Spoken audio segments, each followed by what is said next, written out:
بہت ہی اختصار کو مد نظر رکھتے ہوئے اور بغیر کسی جوشیلی تقریر کے ماشاءاللہ میرے بھائیوں نے اور برادر صغیر مولانا غلام علی صاحب نے اور مولانا فیروز ربانی صاحب نے بہت اچھی تقریر کی. اس تقریر کے بعد تقریر کی ضرورت نہیں ہے.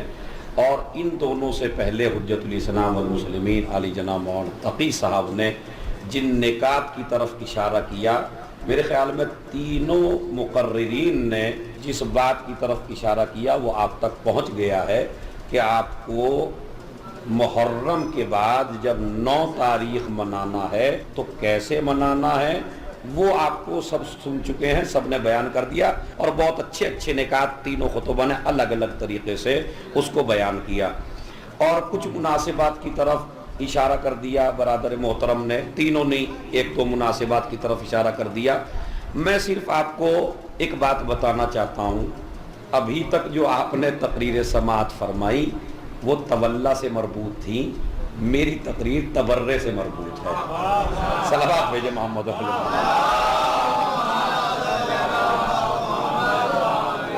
تو مجھے کچھ آپ کی خدمت میں تبرے کے بارے میں بیان کرنا ہے. تولے کے بارے میں بڑے بڑے اشرے ہو چکے ہیں، بڑے بڑے ذاکر بیان کر چکے ہیں. علماء نے محرم میں بھی تولی پہ زور دیا ہے. یہ ایک دن ملتا ہے ہمیں کہ جس میں ہم اپنے جوانوں کو تبرے کی کیفیت سمجھا سکیں اور یہ بتا سکیں کہ جتنا بڑا کام آپ نے 2 مہینہ 8 دن کیا اس سے بڑا کام آج 1 دن میں ہو سکتا. اب آپ غور فرما لیں وہ کیسے ہو سکتا. چونکہ اسلام کے 2 رکن ہیں، ایک ہے تولا اور ایک ہے تبرہ. اسی لیے بچوں کو پڑھایا بھی جاتا ہے، اسکول میں جب پڑھایا جاتا ہے اور فروع دین بتائے جاتے ہیں تو فروع دین میں ایک چیز ہے آل محمد سے تولا اور ایک چیز ہے آل محمد کے دشمنوں سے تبرہ. یہ اسلام کی بہت بڑی عبادت کا نام ہے جسے آپ تبرہ کہتے ہیں. لیکن تبرہ اپنی مرضی سے نہ منائیے، جس طریقے سے امام نے منانے کو کہا ایسے منائیے. تو پھر اس تبرے سے بڑی کوئی عبادت نہیں، بلکہ یہ تو فروع دین میں آپ کو سمجھانے کے لیے بتایا جاتا ہے چونکہ آپ پہلی کلاس میں ہوتے ہیں، ورنہ تولے سے پہلے تبرہ ہے. اسلام میں تولا بعد میں ہے، تبرہ پہلے ہے. آپ پڑھ لیجئے، کلمہ پڑھ لیجئے، لا الہ، آدھوں سے بولیے جوانوں، لا الہ، کوئی خدا نہیں ہے علاوہ اللہ کے. یعنی مطلب کیا ہے؟ پہلے جھوٹے خداؤں کا انکار کرنا ہے، پھر سچے خدا کا اقرار کرنا ہے. تو یہ اگر الا اللہ ہی کہلوانا ہوتا رسول کو تو وہ تو عرب پہلی پیشکش پہ کر دی تھی انہوں نے کہ ہم 360 کو مانتے ہیں، ایک آپ کا بھی صحیح. آئے نا سب کے سب جتنے بھی تھے کافر نبی کے پاس کہ ہم بھی 360 خداؤں کو مانتے ہیں، ایک آپ کا ماننے میں ہمارا کیا جاتا ہے. کہا مگر پریشانی ہے ان سب کو چھوڑو تو ایک کو مانو. یہ پرابلم تھی ساری. تو اسلام اچھا تو حج پہ جائیے، وہاں تولا بھی ہے تبرہ بھی ہے. آپ کوئی بھی چیز، نماز دیکھ لیجئے، نماز میں سورہ الحمد پڑھتے ہیں، اس میں تولا بھی ہے اس میں تبرہ بھی ہے. ان لوگوں کے راستے پہ چلانا جن پہ نعمتیں نازل کی، ان کے راستے پہ نہ چلانا جن پہ غضب نازل کیا. تو اس کا مطلب ہے تولا بھی ہے اور تبرہ بھی ہے. اسلام کی کوئی چیز، کوئی حکم ایسا نہیں ہے جس میں تبرہ نہ ہو. تبرہ پہلے ہے، تولا بعد میں ہے. لیکن تبرہ گالیوں کو نہیں کہتے. یہ جو تبرہ ہم سمجھتے ہیں، اچھا بعض لوگ آج کل دیکھیں، یہ بھی ایک میں وجہ بتا دوں.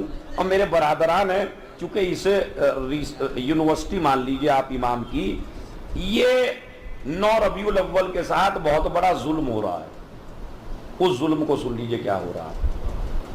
ہمارے جو بیانات ہیں وہ ایک میرے بھائی نے بھی اشارہ کیا کہ مثلا امام زمانہ کی جو تاج پوشی ہے، وہ تاج پوشی کا لفظ ویسے بھی ٹھیک نہیں ہے. بہت اچھا اشارہ کیا, لیکن چونکہ ان کے پاس وقت نہیں تھا تو اس لیے وہ میرے چکر میں جلدی سے اتر بھی گئے. یہ واقعاً ہو رہا ہے.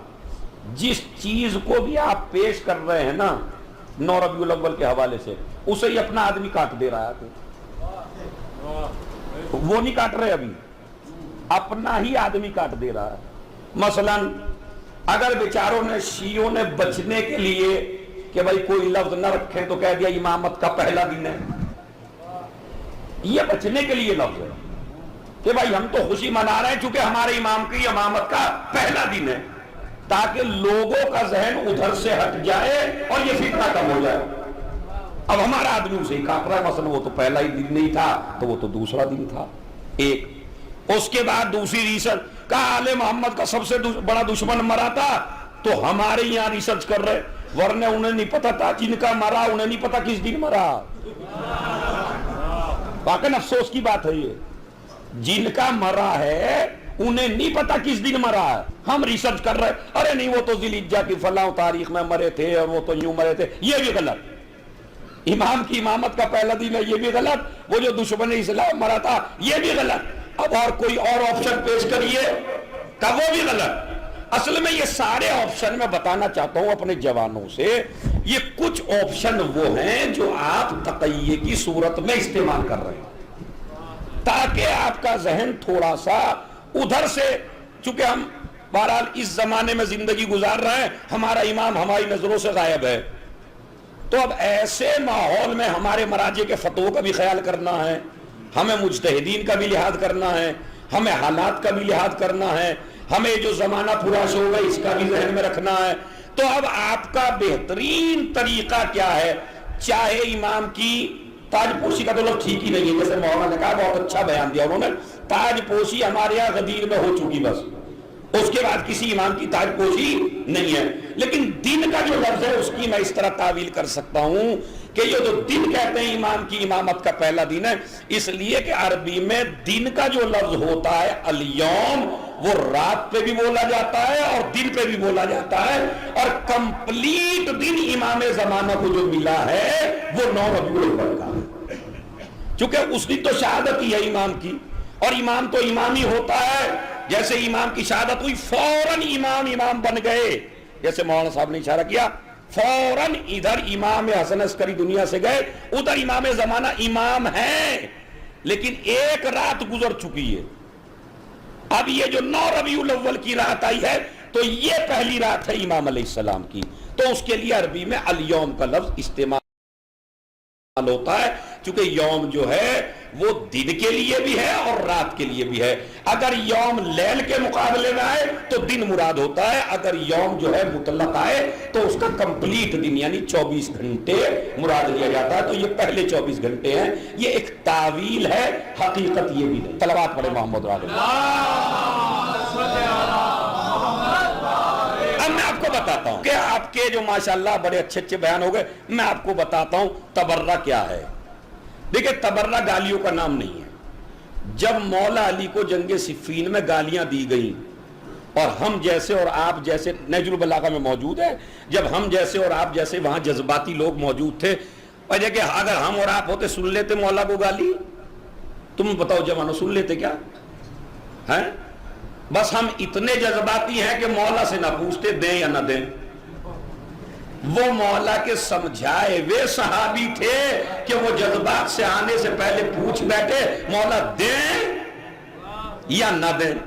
اگر ہم ہوتے تو کر دیتے کام, مطلب پوچھنے کی کیا پوچھ رہی ضرورت, ادھر سے دے رہے ہیں تو ہم بھی دیں گے. مگر بنیے ایسے جیسے وہ تھے, انہوں نے کہا کہ ہم گالیاں دے کے بھی تو عبادت ہی کرنا چاہتے ہیں نا, تو عبادت سے پہلے علی سے پوچھیں کہ یہ کریں یا نہ کریں. ایک مرتبہ میرے مولا نے فرمایا میں نہیں چاہتا کہ میرے لشکر میں کوئی گالیاں دینے والا ہو, اگر ان کا کردار ہی غلط ہے تو تم زبان کو غلط نہ کرو, زبان کو نجیس نہ کرو. ایک مسئلہ تو یہ ہے کہ گالی نہیں دینا اور لعنت سے رکنا نہیں ہے, اس لیے کہ لعنت خود, میں ابھی آپ کو خطاب بتاتا ہوں, وہ انگریزی میں بھی موجود ہے انٹرنیٹ پہ. بھائی دیر تو نہیں ہوگی میرے خیال میں, تو سمجھاؤں میں 5-10 منٹ بعد 11 بجے تک میں سمجھا دوں گا. صلوات بھیجیں محمد اور آل محمد. مثلا وہ لفظ سنیے آپ کیا ہے اور اس پہ غور فرمائیں اور توجہ دیں کہ جو لعنت ہے یہ اسلام کا اساسی حکم ہے جو صلوات سے بھی زیادہ اہم ہے. اب اس سے بڑی بات میں نہیں بتا سکتا. پوری کائنات میں سب سے بڑی عبادت ہے صلوات، لیکن صلوات سے بھی جو بڑی عبادت ہے اس کو کہتے ہیں لعنت. یہ لعنت خالی ہم نہیں کرتے، اللہ کی سنت ہے لعنت. مثلا لعنت اللہ علی الظالمین، ظالموں پر اللہ کی لعنت ہو. لعنت اللہ علی القوم الکافرین، قوم کافرین پر لعنت ہو، قوم ظالمین پہ لعنت ہو. تو یہ قرآن مجید میں ہے یا نہیں؟ شیطان پہ لعنت ہو، یہ سارا قرآن مجید میں ہے کہ ظالموں پہ لعنت ہو. قرآن مجید کو مشعل راہ بنائیں. جہاں حالات نہ ہو وہاں ان لفظوں میں لعنت کرے جن لفظوں میں قرآن نے طریقہ بتایا. مثلا دشمنان اہل بیت پر لعنت، دشمنان اہل بیت پہ لعنت، دشمنان اہل بیت پہ لعنت. اب اگر اس پہ کوئی برا مانے،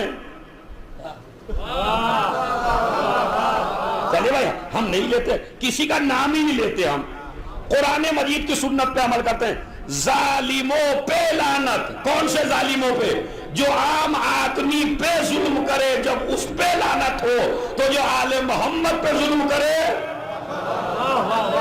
اس پہ لعنت ہو. تو کم سے کم آل محمد کو انسان تو مانتے ہو بھائی. کچھ بھی نہ مانو آل محمد کو، آل محمد بھی نہ مانو، ایک انسان صحیح انسان تو مانتے ہو. تو قرآن مجید نے کہا ظالموں پہ لعنت، تو ہم بھی کہنا ہے دشمنان آل محمد پہ لعنت. یہ قرآن مجید کے بالکل مطابق ہے. نہ اس میں کوئی جھگڑا ہونے والا ہے، نہ اس میں آپ کو کوئی پرابلم ہونے والی ہے، نہ اس میں کوئی پریشانی ہونے والی ہے. ہاں اپنے جذبات پہ تھوڑا قابو کر کے، ہمارا جو جوان ہے وہ تھوڑا سا جذبات میں جلدی آ جاتا. مثلا میں کہوں لعنت کی تسبیح پڑھو نماز کے بعد، اسے نہیں مزہ آتا، اس میں نہیں، واقعی نہیں مزہ آتا. میں کہوں زیارت عاشور پڑھو، اس میں مزہ نہیں آتا.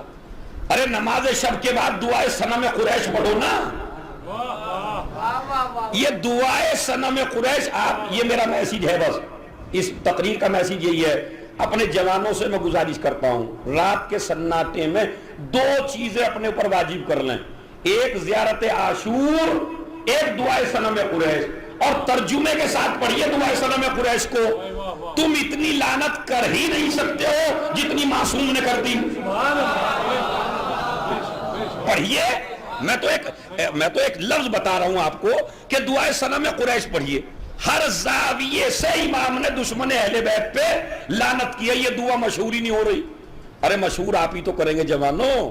انگریزی میں بھی ہے، یہ ڈالیے گوگل کے اوپر دعائے صنم قریش، اس کے بعد ترجمہ دیکھتے چلائیے. خدا کی قسم مزہ آ جائے گا آپ کو. پڑھیے آپ. مگر یہ کیا کوئی مسلمان بھائی نظر آئے فلاں پہ لعنت، یہ ٹھیک نہیں ہے، یہ اچھی بات نہیں ہے. ہمارا مذہب دل آزاری نہیں سکھاتا، ہمارا مذہب اختلاف بڑھانا نہیں چاہتا، ہمارا مذہب اتحاد کو پارا پارا نہیں کرنا چاہتا.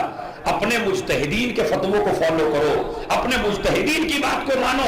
تبرے کا وہ طریقہ اختیار کرو جو معصومین نے اختیار کیا ہے، جو آل محمد نے اختیار کیا ہے. سب سے بہترین طریقہ ہے جب تمہارا دل چاہے دشمن آل محمد پہ لعنت کرنے کا تو مصلی بچھاؤ، دعائے صنم قریش پڑھو اور زیارت عاشور پڑھو. اب میں نے تمہارے دل کی بھڑاس نکال دی یا نہیں نکال دی؟ ہاں، کیونکہ وہ ساری تقریر تولا پہ ہو گئی.